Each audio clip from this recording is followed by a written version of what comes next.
ఈ ప్రేరణ programme conduct చేసిన పెద్దలందరికీ నా యొక్క నమస్కారములు.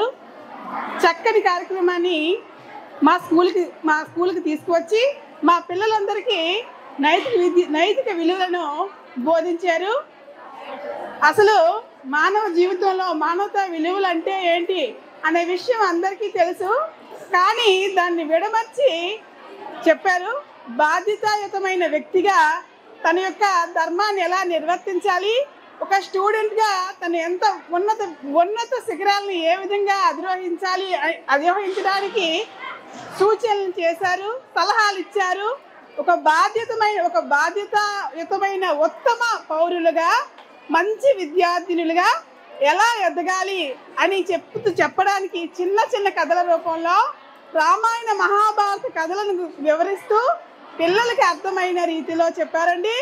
ఒక తల్లి తన యొక్క మరో జన్మ ఎత్తి మనల్ని కంటుంది కాబట్టి, అటువంటి ఈ మానవ జన్మ 84 లక్షల జీవరాశులు ఉన్నాయని భూమి మీద, అందులో ఉత్తమమైనది మానవ జన్మని, మానవ జన్మ ఎలా సద్వినియోగపరచుకోవాలనే విషయాన్ని చక్కగా బోధించారండి.